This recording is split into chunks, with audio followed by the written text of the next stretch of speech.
All right, let's dive right into this explainer. If you're gearing up for the CELPIP exam, you know for a fact that nailing the right vocabulary is absolutely crucial.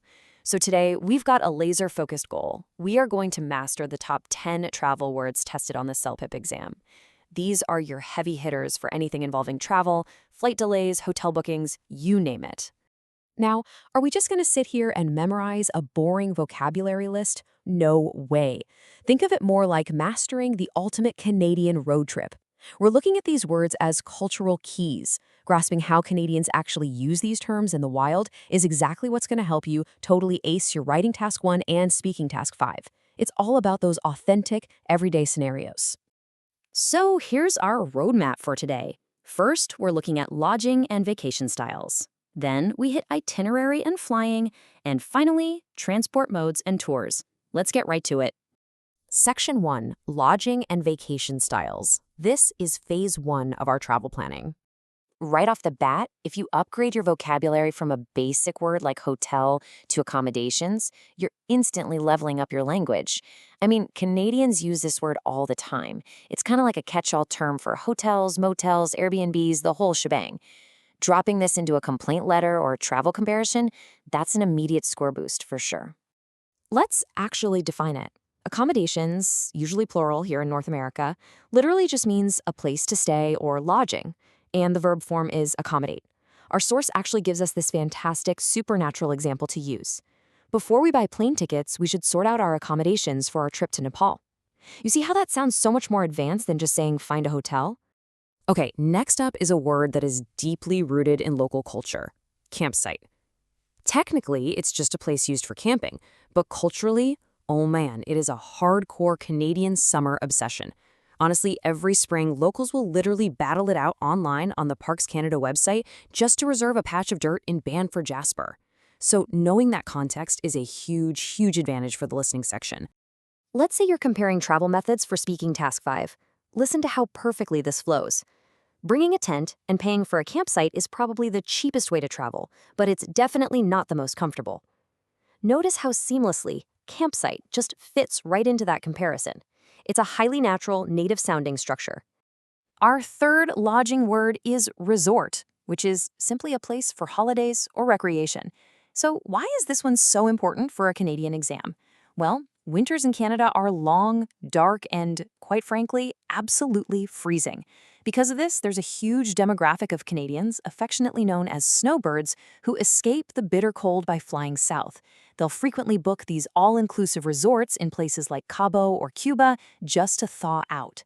It's a super classic background topic you'll hear pop up in the listening test. Moving on to Section 2, itinerary and flying. Let's tackle the realities and, the frequent frustrations of transit.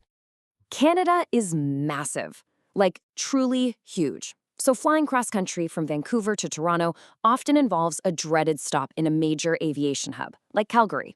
And that dreaded middle stop, especially when it's January and blizzarding outside, is your layover. A layover is just a short stay in a place that you make while on a longer journey. This is a remarkably high-value word for your exam, because honestly, there's nothing quite like the misery of being stuck in an airport for 5 hours, right? If you're tackling speaking task 6 or writing task 1 and you need to complain about a terrible wait, using layover instead of waiting for my next plane is going to significantly impress the examiner. Okay, so once you finally arrive, it's time for this word, sightseeing. It's the activity of visiting places of interest in a particular location. Pretty standard travel planning word, but digging into our source material, we get this great natural way to use it.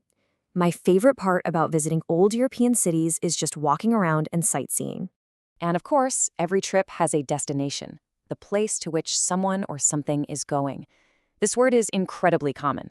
Actually, in everyday Canadian life, you'll hear it constantly, like from your car's GPS, or when a pilot comes over the intercom, clears their throat, and goes, "Ladies and gentlemen, we'll reach our destination in another 20 minutes or so."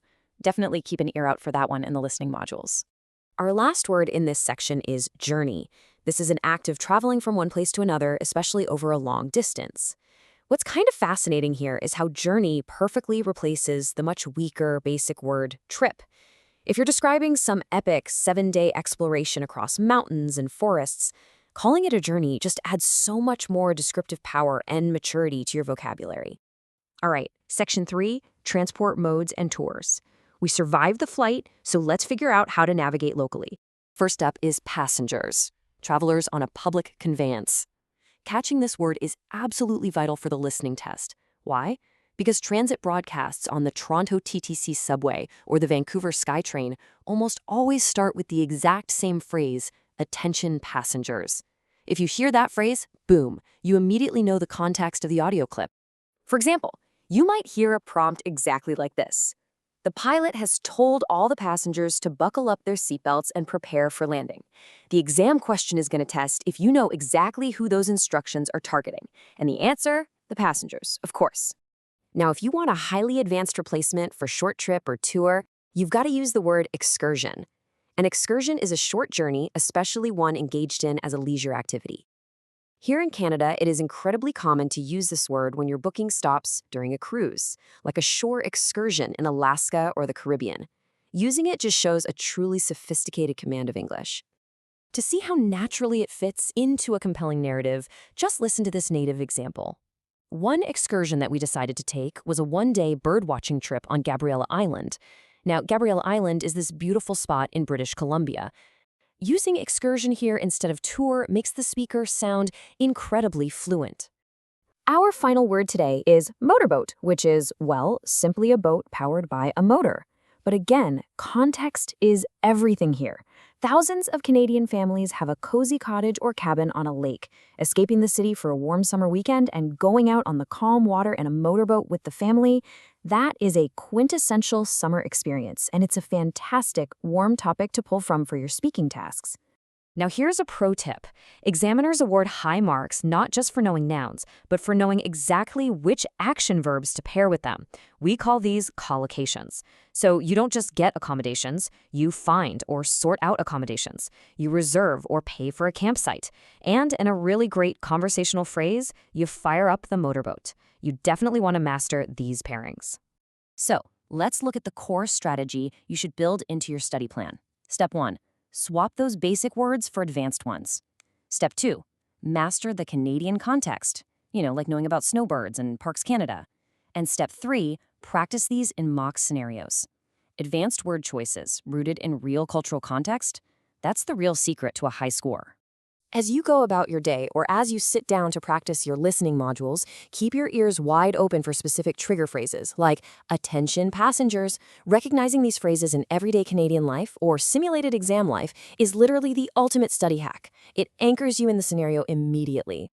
Well, we've covered incredible ground today, from accommodations to layovers to excursions. So I want to leave you with this question.